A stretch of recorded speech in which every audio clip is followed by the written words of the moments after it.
하나님의 말씀 사도행전 10장 1절로 8절까지의 말씀입니다. 사도행전 10장 1절로 8절까지 신약성경 203면입니다.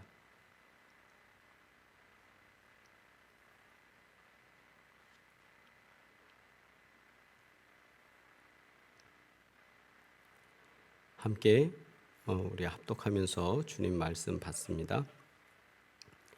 가이사라에 고넬료라 하는 사람이 있으니 이달리아 부데라 하는 군대의 백부장이라. 그가 경건하여 온 집안과 더불어 하나님을 경외하며 백성을 많이 구제하고 하나님께 항상 기도하더니 하루는 제9시쯤 되어 환상 중에 밝히 보매 하나님의 사자가 들어와 이르되 고넬료야 하니 고넬료가 주목하여 보고 두려워 이르되 주여 무슨 일이니까? 천사가 이르되 내 기도와 구제가 하나님 앞에 상달되어 기억하신 바가 되었으니 내가 지금 사람들을 욥바에 보내어 베드로라 하는 시몬을 청하라. 그는 무두장이 시몬의 집에 유숙하니 그 집은 해변에 있다 하더라. 마침 말하던 천사가 떠나매 고넬료가 집안 하인 둘과 부하 가운데 경건한 사람 하나를 불러 이 일을 다 이루고 욥바로 보내니라. 아멘. 우리가 함께 봉독한 말씀은 사실은 사도행전 10장 전체를 우리가 묵상해야 되고 또 이 말씀뿐만 아니라 우리가 지난번에 보았던 베드로가 욥바에서 그가 환상 중에 보는 그 말씀과 천사를 통해서 받게 되는 하나님께서 보여주시는 환상을 통해서 보는 것과 더불어서 연결이 됩니다. 그리고 제가 준비하고 있는 사도행전 이제 1장부터 시작해서 누가복음 그리고 사도행전으로 연결되는 누가행전의 그 말씀을 나눌 기회가 준비되어지고 있는데 그것이 다 준비되어지면 그때 다시 고넬료와 이 본문에 대해서는 말씀을 전하려고 합니다. 그러나 이제 오늘 새벽에는 오늘 본문을 통해서 우리 가정의 달이고 해서 하나님이 함께하는 그런 가정, 그래서 하나님이 함께 하시는 가정이 어떤 가정이냐, 그것을 우리가 짧은 시간 보고 이런 소망을 가지고 함께 기도하고자 합니다. 성공하는 사람들의 7가지 그 습관이라는 Seven Habits라는 아주 유명한 책을 써서 세계적으로 히트를 날렸고 저도 이 책을 읽으면서 많은 감동을 받았었는데요. 그 스티븐 커비라는 사람이 이 책을 썼는데 이 그 성공학자 그다음에 이런 경영이나 이런 거에 대해서 많은 그 인사이트를 얻기 위해서 사람들이 이제 찾아온 거예요. 와서는 선생님 좀 가르쳐 주세요 하니까 이제 코비가 뭐 이렇게 가르쳐 주고 하면서 그것을 그대로 모방하면서 또 배워서 이제 사용했던 사람이 있는데 그가 열심히 따라 했더니 그 책에 나온 것처럼 성공을 했어요. 자신의 어떤 삶에 있어서 자신의 습관들을 고쳤는데 성공하더라는 거예요. 그래서 성공을 하고 어느 정도 부와 명성을 얻었는데 그가 어느 날 다시 코비를 찾아왔답니다. 그래서 코비에게 찾아와서 하는 말이 코비 선생님이 가르쳐준 대로 열심히 했는데 전혀 행복하지 않습니다. 코비의 입장에서는 이게 황당한 거죠. 그리고 당신 성공하는 사람들은 이런 7가지 특징이 있는데 이렇게 습관을 바꾸면 당신 성공해 해서 성공은 했다 이거예요. 성공을 했는데 내가 만족함이 없고 행복하지 않아요. 그래서 무슨 말인가 좀 들어봤더니 자신의 생각엔 이렇게 성공을 하면 가정이 행복해질 줄 알았어요. 그래서 내가 이렇게 성공하면 우리 애들도 좋은 대학 가고 우리 애들도 정말 잘 성장하고 부인하고도 좋은 그 가정을 이룰 수 있는 행복한 가정을 이룰 수 있을 것이다 이렇게 생각을 했는데 성공하고 보니 아내와는 이혼을 했고요. 그 다음에 자녀들은 그 당시에 마약에 빠져 있대요. 그리고 이게 도대체 어떤 겁니까? 이게 정말 내가 가정을 위해 성공하려고 했던 그 목표냐. 코비가 이 말을 듣고 자신도 이 성공한다라는 것이 뭐냐 이런 고민을 하고서 다시 책을 썼답니다. 그 책이 소중한 것을 먼저 하라는 책이에요. 소중한 것을 먼저 하라.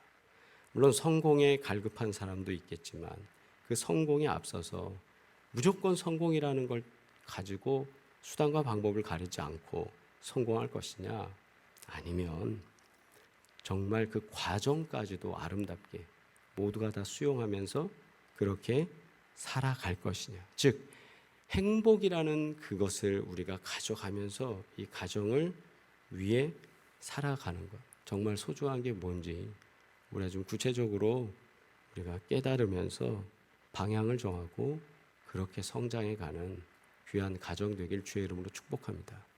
그래서 이 스티븐 코비와 관련된 이 일화를 들으면서 생각되는 건, 우리가 이거를 깨달을 때는 이미 늦었다라는 거죠.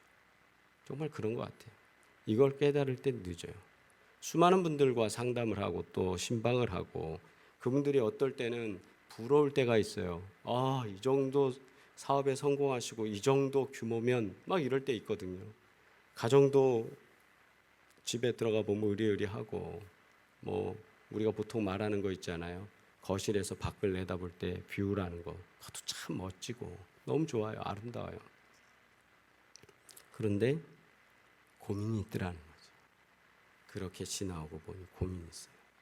그래서 그 고민의 기본적인 게 뭐냐 하면 온 가족이 주님 앞에 예배하지 못했다라는 그런 안타까운 일들이 있더라는 겁니다. 그래서 오늘 1절로부터 3절 다시 한번 읽습니다. 시작. 가이사랴에 고넬료라 하는 사람이 있으니 이달리아 부데라 하는 군대의 백부장이라. 그가 경건하여 온 지방과 더불어 하나님을 경외하며 백성을 많이 구제하고 하나님께 항상 기도하더니 하루는 9시쯤 제 9시쯤 되어 환상 중에 밝히 봄에 하나님의 사자가 들어와 이르되 고넬료야 하니, 고넬료야 하면서 이제 하나님이 영을 통해서 말씀하시는 거예요. 하나님의 사자를 통해서. 그런데 여기 우리가 구체적으로 볼 수 있는 게 뭐냐, 2절에 온 지방과 더불어 하나님을 경외하며, 온 집안, 이게 집안이라는 게 패밀리, 가정 플러스 그 집에서 일하는 사람들과 수하라고 할 수 있죠. 신복들, 그 다음에 일하는 노예들 모두가 포함되는 게 온 집안이거든요. 근데 이 사람은 어떤 사람이냐? 고넬료는 로마 백부장이에요. 백부장이 당시에 100명 정도를 수하를 데리고 있는 그 우두머리인데, 이 부대가 어떤 부대? 이탈리아 부대다. 이탈리아 부대라는 거, 이탈리아 부대라는 건 로마의 본토에서 온 거 아닙니까? 대부분 그 정복을 하게 되면 노예들을 데려다가도 부대를 만들었어요. 그래서 로마에는 다양한 부대들이 그 진격하고 전투하고 치안을 유지하고 이런 것들을 했었거든요. 그런데 가장 핵심적인 부대들은 어디냐? 이 본토에서 온 사람들이에요. 그 본토에서 온 사람들인데 그래서 이름이 이달리아 부대다라는 부대 이름까지 있을 정도로 아주 힘 있는 부대의 백부장, 권세 있고 힘 있고, 또 우리로 치면 예전에 육사 출신들만 별단다 뭐 할 정도로 이런 말들이 있었잖아요. 그러니까 출신에 있어서도 굉장히 검증된 사람. 그런데 그 사람이 어떤 사람이냐 하면 경건하다. 경건하다. 그가 경건하다. 근데 경건하다라는 말, 우리가 지금 신학적으로는 여러 가지 해석을 할 수 있지만 경건하다라는 말은 그 안에 어떤 뜻이 있냐면 하나님께 예배드린다라는 뜻이 있습니다. 즉 뭐냐 하면 고넬료는 어떤 사람이냐? 하나님께 예배하는 사람이다. 근데 그 예배가 어떻게 하느냐? 온 집안에서 더불어서 모두가 다 어떻게? 하나님을 경외한다. 그래서 하나님이 함께 하시는 가정이 되려면 첫 번째, 온 가족이 함께 하나님을 경외해야 합니다. 그러므로 자녀들에게도 우리가 전도자, 선교사의 마음으로 신앙생활의 모범을 보여야 합니다. 그런데 안타까운 건 많은 사람들이 쓴 수기와 간증, 그런 여러 가지 일들 속에서 우리가 고민하는 문제는 뭐냐?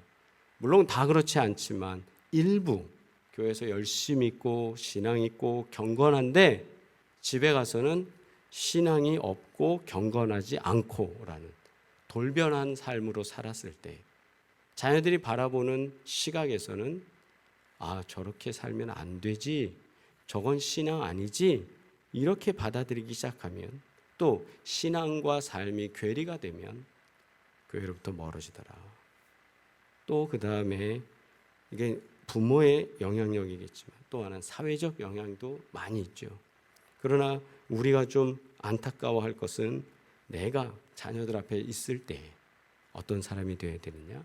선교사와 전도자의 삶으로, 또 영적 교사의 삶으로 그 아이들을 이해하면서 영적인 영향력을 주는 사람이 돼야 우리 가족이, 온 식구가 하나님을 경외하는 가정이 되더라. 이건 누가 뭐 큰 소리 치고 나는 우리 집은 그래 라고 지금 당당하게 얘기한다 해도 이건 쉽지 않습니다. 계속하는 문제니까. 인생이 그렇게 짧지만은 또 않습니다. 살아가는 시간은. 그러므로 이 문제를 위해서 항상 기도하고, 또 어려서 잘 신앙생활 하다가도 뭐 결혼해서 또는 아이를 낳거나 또는 군생활하거나 이러면서 신앙생활에서 좀 멀어지는 아이들이 있습니다. 자녀들이 있습니다. 계속 중보하면서 기도하고 권유하고, 그래서 귀에 못이 박히도록 계속 권유하는 겁니다. 그러나 열매는 언제 볼까요? 성 어거스틴의 어머니는, 어거스틴이 죄악을 씻고 올 때마다 할 때마다 계속 기도했답니다. 기도. 근데 어느 날 그 기도에 응답이 옵니다. 자녀를 위한 기도. 그러므로 오늘도 우리가 새벽 기도하면서 같이 기도할 때 하나님, 우리 사랑하는 아이들, 그리고 또 우리 남편, 또 배우자, 하나님께서 도우시고 역사해 주셔서 우리 온 가족이 하나님을 경외하는 가족 되게 해주세요. 이 기도는 매일 드리시길 주의 이름으로 축복합니다. 두 번째는요, 하나님이 함께 하시는 가정이 되려면 이웃을 섬기며 구제해야 합니다. 이 말씀 보시면 4절에 고넬료가 주목하여 보고 두려워 이르되 주여 무슨 일이니까? 천사가 이르되 뭐라 합니까? 함께 합니다. 시작. 내 기도와 구제가 하나님 앞에 상달되어 기억하신 바가 되었으니. 아멘. 하나님께 상달되어 하나님께서 너의 구제, 너의 기도를 기억한다. 대단한 일 아닙니까? 30절, 31절에 보면 고넬료가 이르되 내가 나흘 전 이맘때 뭐 쭉쭉쭉쭉 하면서 31절 말하되 고넬료야 하나님이 내 기도를 들으시고 내 구제를 기억하셨으니, 그 응답에 대해서 다시 베드로한테 말하는 장면이죠. 우리가 기도가 응답되고 내 구제가 하나님께 기억될 만한 사람, 우리가 그런 사람으로 살아간다라는 것, 이게 엄청나게 아름답고 복된 일입니다. 구체적으로 고넬료는 경건했고 로마의 장교로서 그렇게 살아가는데 유대인들을 구제하는 데 힘썼고 또 종과 노예들을 사랑했다라고 합니다. 하나님을 경외하면서 동시에 하나님 말씀대로 살려고 고넬료는 노력했습니다. 그러자 하나님께서는 그 일에 대해서 칭찬하시고 기억한다 말씀하십니다.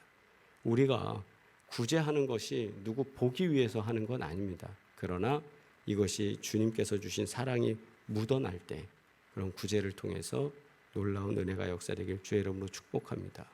우리나라에 왔던 선교사 중에 그 서서평이라는 여자 선교사님이 있습니다. 1912년에 32세의 나이로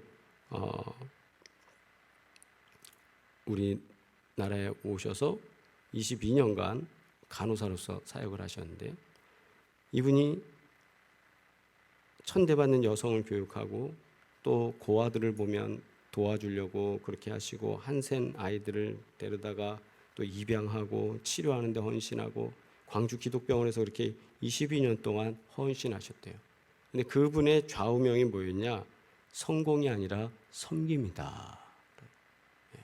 그래서 이 서서평 선교사님에 대해서는 또 여러 가지 자료들이 있어서 여러분들이 관심 있으면 더 찾아보시면 좋겠습니다. 우리가 할 수 있으면 사랑하고 더 돕는 일을 앞장서는 것, 이것도 하나님과 함께하는 가정이 되는 모습이고, 또 세 번째로 하나님이 함께 하시는 가정이 된다는 건 기도하는 삶이다. 물론 아까 경외한다, 예배드린다도 했지만 기도라는 거 동일합니다. 우리가 새벽에 이렇게 기도하는 거, 이거 쉬운 문제 아닙니다. 계속 기도하는 거. 근데 이 고넬료의 삶 가운데는 어땠냐? 하루는 제 9시쯤 되어 기도했다라는 거죠. 9시라는 게 어떤 시간입니까? 바로 오후 3시를 의미하는데, 그 바쁜 일상 속에서도 구별해서 기도했다라는. 새벽 기도회가 어떻게 좋습니까? 라고 할 때 새벽 기도는 방해받지 않으니까 좋은 겁니다. 그죠? 새벽에 일어나서. 그러나 일상 중에, 업무 중에 기도한다는 거 쉽습니까? 좀 어려워요. 업무 다 마치고 집에 퇴근해서 밤에 그럼 기도한다? 그것도 쉽지 않습니다. 왜냐하면 뭐 하다 보면 시간이 다 늘어지기도 하고 뭐 때문에 일이 생기기도 하고 그러거든요. 그래서 우리가 새벽에 하는데 이 시간을 정해놓고 한다? 이거 참 쉽지 않습니다. 그런데 그렇게 고넬료는 계속 기도하는데 힘썼습니다. 그러자 10장에 나오는 수많은 기사와 이적, 그래서 나중에 베드로가 와서 세례주고 그 온 집안이 복받는 역사가 10장에 그대로 기록되어 있습니다. 오늘 우리가 말씀을 통해서 다시 한번 하나님이 함께하는 가정이 되자. 5월 우리가 가정의 달인데 하나님과 함께하는 가정이 되자. 그래서 하나님을 경외하자. 우리 온 식구가 하나님을 경외하자. 그리고 하나님을 위해서 우리가 사랑하며 구제하는 일에도 힘쓰자. 그리고 또 우리가 기도하는 일에 앞장서는 가정이 되자. 이런 모토를 가지고 이 한 달을 계속 우리가 기도하면서 나아갈 때 하나님께서 우리 가정에 복 주시기를 간절히 바랍니다. 기도드리겠습니다.